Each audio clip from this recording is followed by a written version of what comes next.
Let's be real. The best time to get your money right was yesterday. The next best time is today. I know, I get it. I've been there. Credit card debt, bills piling up, and not taking those calls. I was making good money, but still living paycheck to paycheck. I didn't know what I didn't know. I was embarrassed and I was ashamed. Can you relate? But I have good news. You can take action today. It's not too late. Hi, I'm Dignity Coach MarieYolaine, and I am here to empower you to reclaim dignity in your finances. Ooh, she sounds very serious, doesn't she? I'm here to empower you to reclaim dignity in your finances. That's fire, if I do say so myself. Hello, everyone. Good morning, good afternoon, good evening, wherever you may be seeing this wonderful broadcast of Focus Fire Money Talks Live, our fireside chat that we do every Thursday at noon to help you reclaim dignity in your finances, to let you know that there's a community of people who are in the same situation that you are in, as far as addressing financial trauma, financial literacy, and just wanting to have a better relationship with your money. We're here for this. Okay, that's what we're all here for, which is why I started the 4 Keys to Master Your Money Without a Budget You Hate. I know, I said budget. I know. Breathe. I thought I'd just hit you off early with that so that you would know what this is about. I'm here to pull the Band-Aid off quickly, right? Because at the end of the day, for those of us who are saying we don't want to suffer, we're already suffering. So why don't we just suffer in a straight line so we can get across this bridge, get on the other side, burn the bridge down so that we don't come back across the bridge. Most of what I'm sharing with you is because of what I've been through. And I feel like my suffering will not be in vain if one person takes the advice, the tools, the resources that I share that will help you to address your money trauma. So today, that's what we're going to dive into about what is money trauma, where does it really come from, and how do we even know that we have it, right? Because a lot of us are walking around with money trauma and we don't even know that we're suffering from it, right? So why suffer in silence? Might as well suffer out loud and suffer in community, because then you'll hear quicker, faster, and smoother. You ready? Here we go. So, off the top, money trauma is real. And how do we heal from it, reframe it, and rise? And this is important because I think a lot of folks are like, oh, people with money are fine. Rich people are so happy. If I can be completely transparent and a little brutal here, if that was the case, rich people would not have drug addiction. They would not be committing suicide. They would not be in therapy. They would just be living their best lives. So clearly, that's not it. So I'm going to turn my focus on because you know your cousins are really good at calling me when I'm on live. So we're good there. So having said that, it's important that you understand that money trauma does not discriminate. It doesn't. It doesn't matter what color you are, what gender you are, what ethnicity you are, what country you live in, how old you are. Don't think that just because you are old enough to make money or you're an adult with a job, that children don't suffer from money trauma. They do. They do. So I want today to empower you with information that's going to be not just helpful, but I want you to execute on the information that I'm giving you so that the next time we're together, you can come and tell me, Coach MarieYolaine, I did X and Y happened, right? I know what it's like to be stuck. I know what it's like to have the pain in the chest and the tightness. I know what it's like to not want to look at your bank account, not to ask for help because, you know, you may be in a shortfall and want some help, but feel like I can't tell anybody that I need money or that I don't know how to manage money. And so I'm going to just keep on a brave face. Let me be the first to tell you that's not brave. That's cowardice. Bravery is asking for help. That's courage, asking for help. That's what I did. That's the only reason I'm able to sit here before you and tell you exactly how you can do it. All right. So let's get into it, because just because financial trauma doesn't discriminate, neither does financial liberation. It's for everybody. So welcome and let's go. So let's talk about money trauma. What is it? Money trauma is the emotional and psychological stress caused by financial instability, fear, or repeated negative experiences with money. Do you remember being as a kid, you asked your parents to go to McDonald's or Wendy's, and their first response was, "Do you have McDonald's money? You got Wendy's money?" And you were like, "That is not what I expected him to say. I expected him to say, yes, let's go to McDonald's." That would have made me very happy. But hearing that as a kid, not fully even knowing what money is, and with the energy and the force that do you have McDonald's money, that's like getting hit in the face and getting the air punched out of you. I know that when I heard that, I shut all the way down because I knew that apparently I'd said something wrong. Or when you're at the store and you run to go get something that you want and you get rejected. No, you can't have it. No, you can't have that. No, you can't have that. We don't have money for that. What do I look like? I'm made of money? Money doesn't grow on trees. Stop asking me for money all the time. This is how it begins. Money trauma is real. So whether you grew up not having enough or now earn six figures but never feel secure, unhealed, money trauma silently shapes how you spend, how you save, how you give, how you receive, and how you believe. So it's not about how much you have, it's about how safe you feel. Think about that. Do you feel safe when you hear spending money, making money? Do you feel safe when you hear managing money? Or is it a full blown out trigger for you? Think about that. So let's talk about how money trauma shows up in daily life. Money trauma has many faces. Sometimes it's chaos, sometimes it's control. Maybe you avoid money because it scares you, or you overmanage it because you don't trust it'll stay. That tightness in your chest that I mentioned earlier, when the bills arrive, the guilt after spending on yourself, the fear of even looking at your balance. These are not character flaws. Breaking news. You are not bad with money. You're protecting yourself from pain, which, newsflash, is only causing you more pain. Overspending or emotional shopping, using purchases to soothe the anxiety or fill an emotional void, avoiding bills altogether, ignoring bank statements. Financial avoidance as a coping mechanism for fear. Or guilt when spending on yourself because you do not believe that what you desire, you deserve. Feeling undeserving of rest, pleasure, or personal investment. Fear of checking your finances. The mere thought of it brings anxiety because you feel like you have to confront your financial reality, so you avoid it at all costs. Difficulty receiving money. You feel discomfort accepting gifts, payments, or abundance. This literally happened to me a week ago.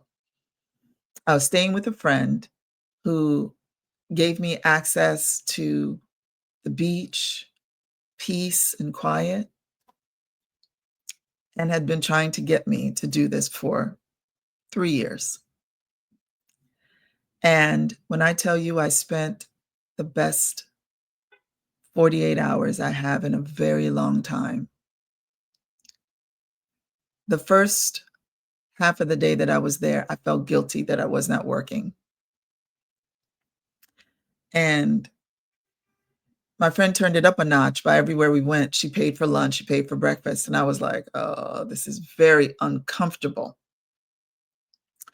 And I tried to pay, and she was like, "It's already taken care of." You would think that I'd be like, "Yay, that's awesome."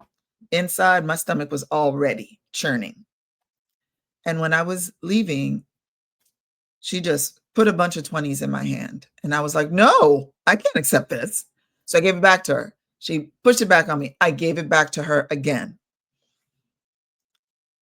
I tried to like leave it in the tray in the car. She was like, "Nope." And she stuffed it in my hand. She was like, "You're going to need this. What if you need to do this, need to do that?" And my traumatized self wanted to say, "You don't think I have a job? I don't have money. I can't take care of myself." Even though that was absolutely not the reason that she was doing it. But I 100% rejected her. And in that moment, I realized, wait a minute. My friend is trying to do something nice for me. She's being generous and she's saying, "Hey, here's some money. Go and do something nice for yourself." After she had picked me up from the airport, paid for lunch, paid for breakfast, the stomach churning turned into a full-blown tightness in my chest. When she handed me that money, I went into a full-blown panic attack. Understand that I teach people for a living to be good receivers, but I myself sometimes struggle to receive because I was taught to work very hard all the time, never stopping. And that was tied to my identity and just how I believed about myself. So rest was not really an option because I had to deserve it. But in order to get it, I had to like work myself almost to death to be like, "Oh, well, I'm exhausted now, so I might as well lay down." After I took the money, I just stuffed it in my purse because I was like, "I'm not going to use this." But it got me to thinking as I moved to my next destination, what was all that about? Why did I go through this whole thing just because she was being kind to me and being generous? Which, listen to this, I am kind. I am a kind person. I'm a generous person who has trouble receiving the same thing towards me. So the thing that I do for others, I have a problem with them doing it for me. This is something to really think about. Are you that person who, when people try to do nice things for you, you're like, "Oh, no, no, I don't need it. It's fine." When in truth, somewhere inside of you, you think, "It would be nice if people did nice things for me too, because I do nice things for people." This is money trauma. This is how it shows up in our lives.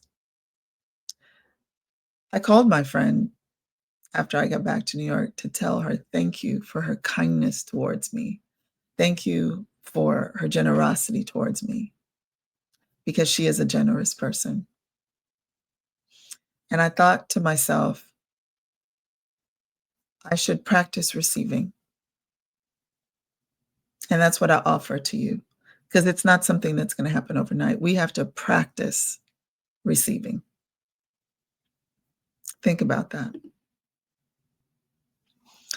So, when I think about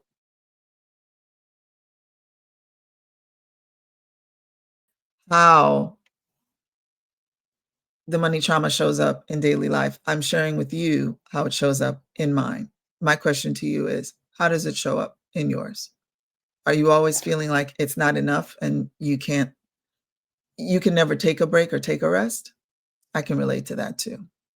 So whether it's overspending, avoidance, guilt, difficulty receiving, fear of checking your finances, always feeling like things are not enough, this is one whole cluster.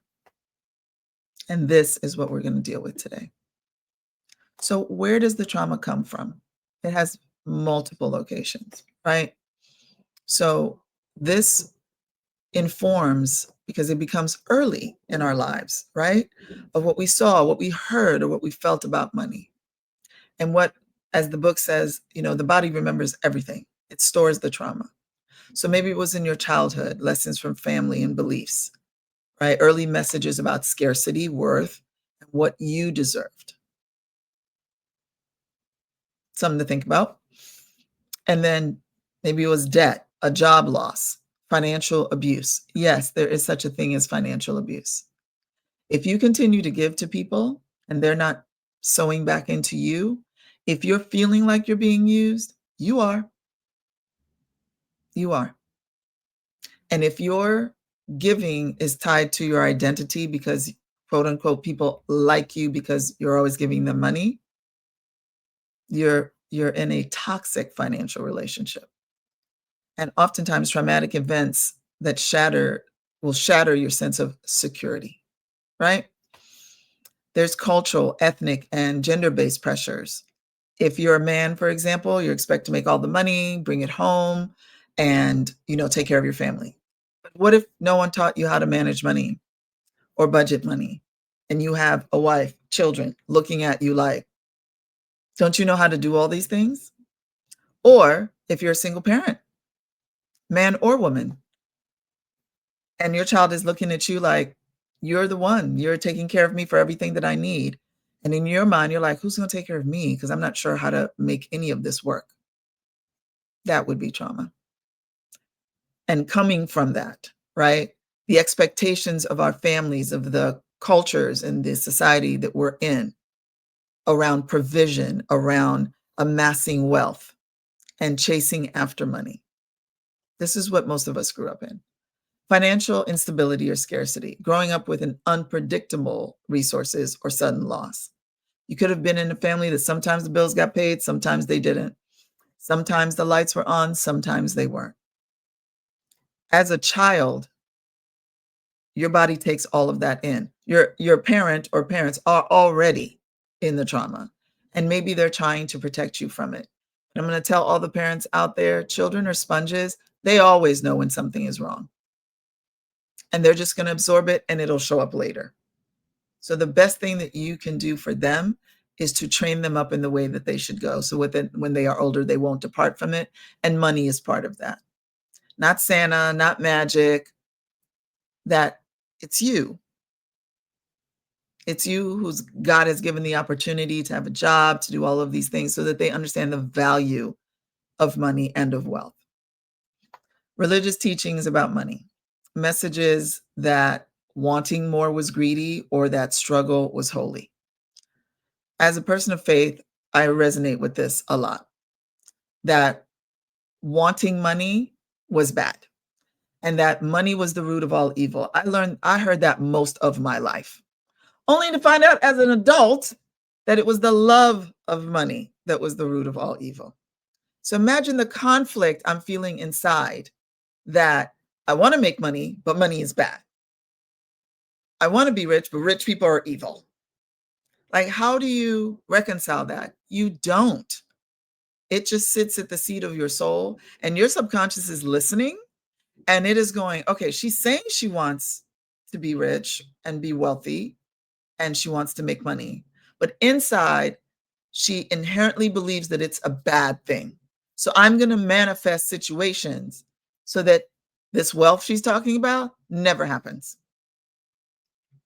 And this is what we have to break free from. Because if we don't, it is like pouring sand into a bag with holes in it. You're right. So much trauma.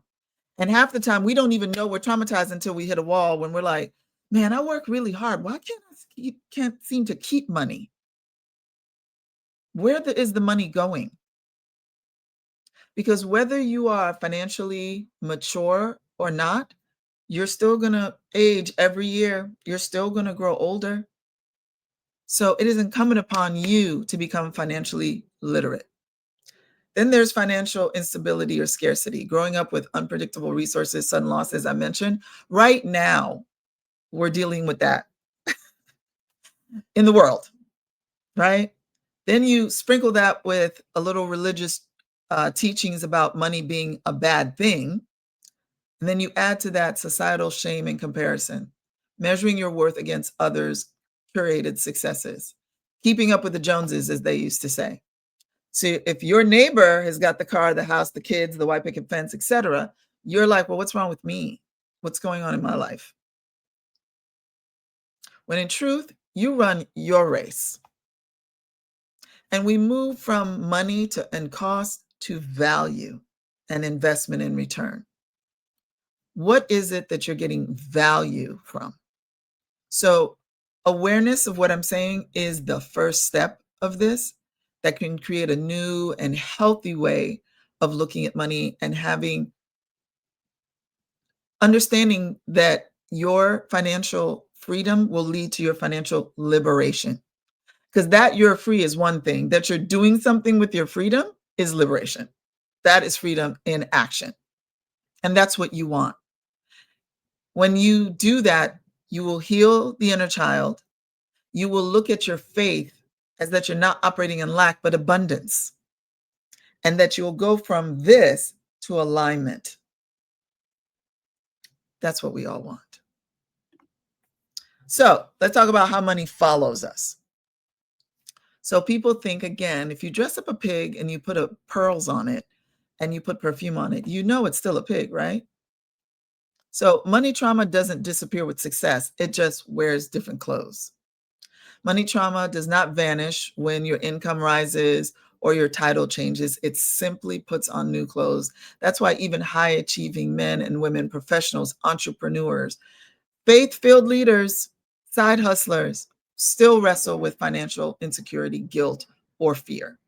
Because if you grew up believing money is the root of all evil, or that true faith means sacrifice, you might unconsciously feel unworthy of wealth, of rest, and of overflow. This is so important that you are not living in contradiction and conflict with yourself. So even faith-based men and women carry unhealed money shame. It shows up in how you price, spend, give, and receive. Pricing your services. Will people think I'm greedy? Spending on yourself. Do I deserve this? Giving to others. Am I doing enough? Receiving blessings. Can I really accept this? These are the questions that we often hit ourselves with because of our feeling that we may not deserve the very thing we are working for. So let's take a moment of reflection. Let's just take a moment to pause and reflect. What we were taught, directly or indirectly, about money and faith. What were you taught? Did you grow up believing that wealth was prideful, that sacrifice made you holy, that wanting more meant you were selfish? Take a deep inhale through your nose and exhale out of your mouth. Your breath is the first line of defense. Whenever you feel any type of stress, if you pause and breathe, it automatically takes the pressure down. Because here's the truth. Faith and finances are not enemies. You were created for purpose and for provision. And as a believer, I know that God does not give vision without making provision. So it's not all on us. You can serve others and still be supported. You can give generously and still live abundantly. Healing your money story doesn't mean rejecting your faith. It means releasing the guilt, shame, and fear that were never yours to carry anyway. When you align your faith with financial wisdom, you begin to experience what I call financial dignity. This is why I'm a dignity coach. A state of peace, purpose, and provision working together. This is when you move from a lack mindset to an abundance mindset. So let's talk about breaking the belief loop. Let's talk about what I call the belief loop itself. Every financial behavior begins with a belief. Maybe you were taught that wanting more was wrong. So when you start to earn more, guilt kicks in, and that guilt shapes your behavior. You give too much, undercharge, or avoid your finances altogether. Then, when things feel tight again, it reinforces the original belief. See, I can't handle money. Or as we call it, a self fulfilling prophecy, right? We get caught up in those a lot. So, an old belief, money is evil, or I have to struggle in order to make money. Emotional, guilt, exhaustion, and anxiety. The behavior, avoidance, overworking, undercharging. And the outcome is missed opportunities and burnout. Hear me when I tell you I've been there. And then it's rinse and repeat, right? So it confirmed what I originally said, what you originally said, money is evil, or I have to struggle, or I'm never going to have enough, or I'm not good with money. These are all of the things. And as a result of that, when it actually happens, what do we say? See, I told you. So when you change the belief, you change the loop. When you bring awareness to the belief that money is not evil, but it's how I think about money, how I use money that I need to focus on, then you can choose money is a tool for impact and purpose. When your belief changes, your energy changes, your decisions change, and you move in a completely different direction. So let's talk about how to start healing your money story. Healing begins with honesty, not about your balance, but your beliefs. Ask yourself, what was I taught about money? Whose voice do I still hear when I make financial choices? Once you see your story, you can reframe it. Replace shame with curiosity, guilt with gratitude, and fear with faith.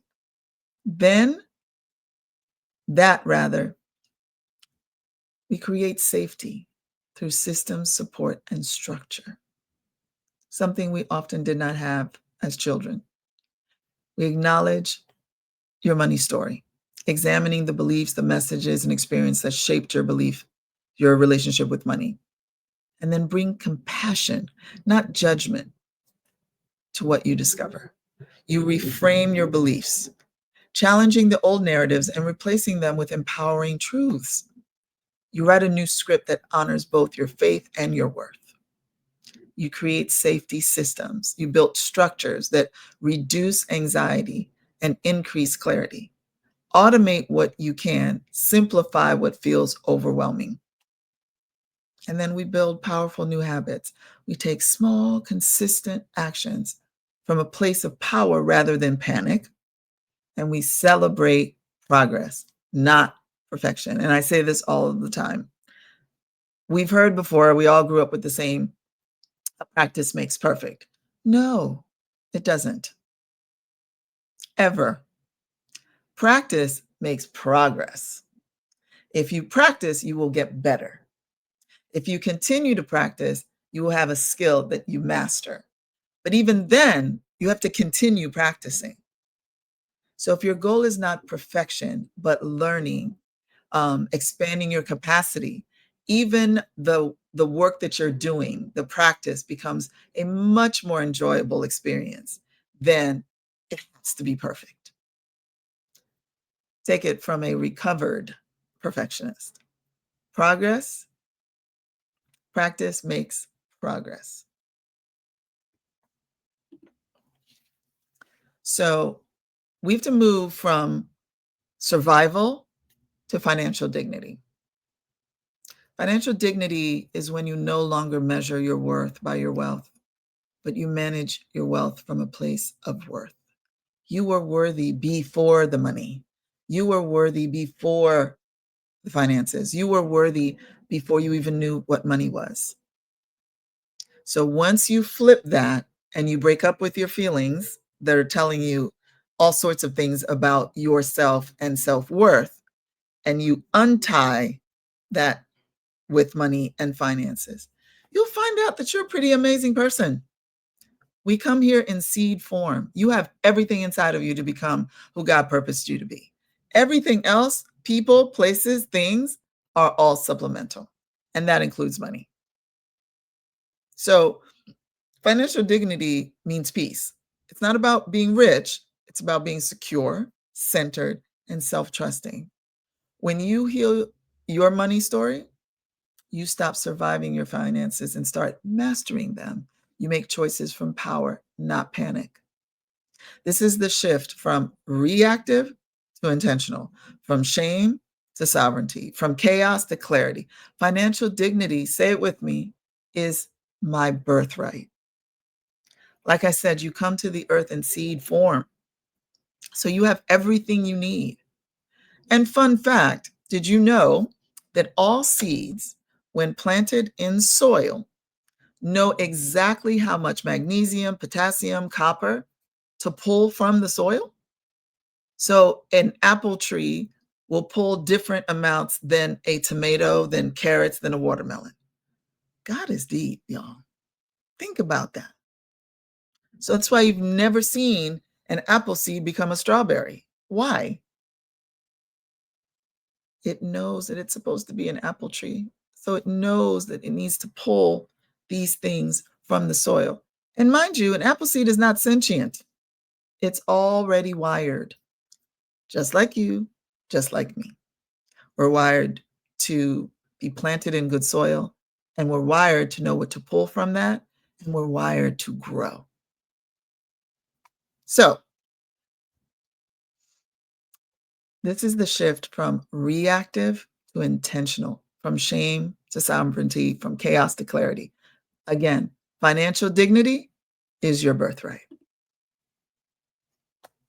So let's talk about a pathway forward. I hope that you've seen yourself in these slides. I hope that you've seen a way that will help you to add to what you already know, right? So let's talk about reclaiming your financial freedom for financial liberation. In trauma is where the journey begins. We acknowledge the pain. It happened. None of us grew up with perfect parents. Whether our parents were rich, poor, middle class, it doesn't matter. Believe me when I tell you, most likely traumatized. Awareness. Seeing the patterns, beliefs, and cycles clearly. Soon as you know, oh my gosh, this is why I shop when I feel stressed out. That is the beginning of awareness. And once you have that, you can really start to think about, what is my healing going to be? Doing the work to reframe and release. What is the work I'm going to do? What is my plan to heal? Who do I need to be a part of that? What is the information that I need to get? Financial literacy, taking classes, reading books. What do I need to do to get on this journey? Because my desire is to be healed. Once you start to engage in that, you literally have released the opportunities to come to you. And that will lead to dignity, managing money from a place of worth. And from there is freedom, living with peace, power, and purpose, which then goes to, now that you are liberated, you now live intentionally. And the actions you take are not streaming from how much money you have. Healing money trauma is a journey. You should know that from the get. This is not overnight. This is not magic. This is not miracles. This is work.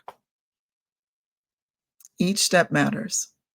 And wherever you are today, you're not behind.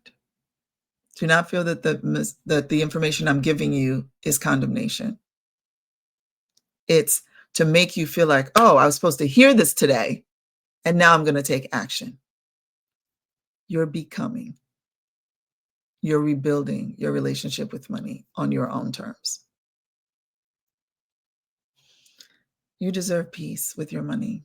You deserve dignity in your finances. You deserve freedom and liberation. I hope that what I've shared with you today has sparked something that may have been dormant, that you have not thought about dealing with. I hope that you move from trigger and not running away from it, but seeing the trigger as information, as help, as letting you know, hey, I need to do something about this. And you can. I invite you to join me for my 4 keys to master your money without a budget you hate. The registration link is in the comments. We'll be meeting on Saturday, November 15th, 11 a.m. Eastern Standard Time. And in this link, you can register. I encourage you, if you're seeing this now, this is for you. It is time. Don't let this opportunity pass by because the cycle will just start again. Instead, choose that today will be different than yesterday and different from tomorrow. Choose to reclaim dignity in your finances. And not just for you, but for your purpose, for what you're supposed to be doing in life, for your partner, for your children, for your family, for your community. You'll be a much better person to engage with when you have financial peace. That is a promise that I can make you. So again, just check out the link in the comments here, and you can join me on Saturday, November 15th, and we will go deep dive into the money memory that I just talked about, the money story. And we don't grow in isolation, we grow in community. You're not alone going through this. And if you choose to take one step and get into community, you'll be amazed how much further you can go. So thank you for being with me today. I pray that you would take this information and water it. And I hope to see you in a workshop soon. Have a wonderful day.